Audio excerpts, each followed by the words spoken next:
ಕರ್ನಾಟಕ ರಾಜ್ಯ ಪ್ರವಾಸೋದ್ಯಮ ಅಭಿವೃದ್ಧಿ ನಿಗಮವು ರಾಜ್ಯದ ಪ್ರವಾಸ ಆಸಕ್ತರಿಗಾಗಿ ಕಡಿಮೆ ಹಾಗೂ ರಿಯಾಯಿತಿ ದರದಲ್ಲಿ ಪ್ರವಾಸದ ಪ್ಯಾಕೇಜ್ಗಳನ್ನು ನೀಡುವ ಸರ್ಕಾರಿ ಸಂಸ್ಥೆಯಾಗಿದೆ. ಮುಖ್ಯವಾಗಿ ಹಸಿರು ಪರಿಸರ, ಸೌಂದರ್ಯ ಅನುಭವದ ಜೊತೆಗೆ ನಾಡಿನ ಐತಿಹಾಸಿಕ ಸ್ಥಳದ ಸಂಸ್ಕೃತಿ, ಕಲೆಗಳ ಮಾಹಿತಿಯನ್ನು ಒಳಗೊಂಡಂತಹ ಪ್ರವಾಸದ ಪ್ಯಾಕೇಜ್ ಆಗಿದೆ. KSTDCಯ ಪ್ಯಾಕೇಜ್ಗಳಲ್ಲಿ ಪ್ರವಾಸಕ್ಕೆ ಹೋಗಲು ಜನ ಕಾಯ್ತಾರೆ. ಅಷ್ಟರ ಮಟ್ಟಿಗೆ KSTDC ಹೆಸರು ಗಳಿಸಿದೆ. ಇದೀಗ ಡೀಸೆಲ್ ದರ ಏರಿಕೆಯ ಬಿಸಿ ಪ್ರವಾಸಿ ವಾಹನಗಳಿಗೂ ತಟ್ಟಿದೆ. ಕರ್ನಾಟಕ ರಾಜ್ಯ ಪ್ರವಾಸೋದ್ಯಮ ಅಭಿವೃದ್ಧಿ ನಿಗಮದಿಂದ ಒಟ್ಟು 40 ವಿವಿಧ ಪ್ಯಾಕೇಜ್ಗಳನ್ನು ನೀಡಲಾಗ್ತಿದ್ದು 83 ವಿವಿಧ ಕಂಪನಿಗಳ AC ಹಾಗೂ ನಾನ್ AC ವಾಹನಗಳನ್ನು ಪ್ರವಾಸಗಳ ಆಯೋಜನೆಗೆ ಬಳಸಲಾಗುತ್ತೆ.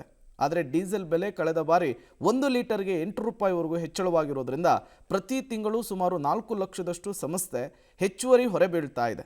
ತಿಂಗಳಿಗೆ ಸುಮಾರು 4 ಲಕ್ಷದಷ್ಟು ಹೆಚ್ಚುವರಿ ಆರ್ಥಿಕ ಹೊರೆ ಬೀಳ್ತಾ ಇರೋದ್ರಿಂದ ದರ ಏರಿಕೆ ಅನಿವಾರ್ಯವಾಗಿದೆ. ಆದರೂ ಸರ್ಕಾರದ ಉದ್ಯಮವಾಗಿರೋದ್ರಿಂದ ಕೊಂಚ ಮಟ್ಟಿಗೆ ಮಾರ್ಜಿನ್ನಲ್ಲಿ ಪ್ರಯಾಣಿಕರಿಗೆ ಹೊರೆಯಾಗದಂತೆ ಜಾಸ್ತಿ ಮಾಡುವ ಅನಿವಾರ್ಯತೆ ಇದೆ ಅಂತ ಅಧ್ಯಕ್ಷರು ಹೇಳಿದ್ದಾರೆ.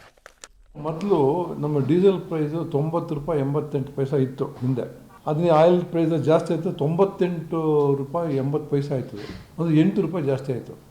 ಈಗ ನಾವು ಸಡನ್ನಾಗಿ ಬೆಲೆ ಜಾಸ್ತಿ ಮಾಡಲಿಕ್ಕೆ ಬರಲ್ಲ, ಯಾಕಂದರೆ ಸರ್ಕಾರ ಇದು ಮಾಡಿದ ತಕ್ಷಣ ಬೇರೆ ಜನ ಕೇಳ್ತಾರೆ, ಏನು ಸರ್ಕಾರ ಮಾಡಿರೋದು ಜನರು ಅನುಕೂಲ ಮಾಡಲಿಕ್ಕೆ ಕೊಟ್ಟಿರೋದು, ನೀವ್ಯಾಕೆ ಅದನ್ನು ಜಾಸ್ತಿ ಮಾಡ್ತೀರಾ ಅಂತ. ಬಟ್ ನಮ್ಮ ಪ್ರಾಬ್ಲಮ್ ಏನಂದರೆ ಸುಮಾರು 4-5 ಲಕ್ಷ ರೂಪಾಯಿ ನಮಗಿದ್ದು ಹೆಚ್ಚು ಖರ್ಚಾಗ್ತಾಯಿದೆ, ಪರ್ ಮಂತ್ ಖರ್ಚಾಗ್ತಾಯಿದೆ ಡೀಸೆಲಿಗೆ, ಬಿಕಾಸ್ ಆಫ್ ದ ಇದು ಡಿಫ್ರೆನ್ಸ್ ಇನ್ ಪ್ರೈಸ್. ಇದನ್ನು ಹೆಂಗೆ ಮಾಡಬೇಕು, ನಾವು ಮಾಡಲೇಬೇಕಾಗುತ್ತೆ. ಈಗ ನೀವು ಚುಕ್ಟರು ನಂಗೆ ನೋವಾರೆ, ನಾನು ಚುಕ್ಟರು ನಿಮಗೂ ನೋವಾಗುತ್ತೆ, ಇಷ್ಟೇ ಸಿಂಪಲ್. ನಂಗೆ ಒಬ್ಬನಿಗೆಲ್ಲ, ಇದು ಸರ್ಕಾರಕ್ಕೂ KSRTCಗೂ ಅನ್ವಯ ಆಗುತ್ತೆ, ಪ್ರೈವೇಟ್ನವ್ರಿಗೂ ಅನ್ವಯ ಆಗುತ್ತೆ, ನನಗೂ ಅನ್ವಯ ಆಗುತ್ತೆ, ಎಲ್ಲರೂ ಅನ್ವಯ ಆಗೇ ಆಗುತ್ತೆ. ಅದರಿಂದ ಕೊಂಚ ಜಾಸ್ತಿ ಮಾಡಬೇಕಾಗುತ್ತೆ ಇದರಿಂದ ಪ್ರೈಸನ್ನು. ಇಲ್ಲ ಅಂತ ಹೇಳಿದ್ರೆ ನಾವು ಟ್ರಾನ್ಸ್ಪೋರ್ಟನ್ನು ನಾವೇನು ಭಾರಿ ಪ್ರಾಫಿಟ್ ಮಾಡ್ತಾಯಿಲ್ಲ.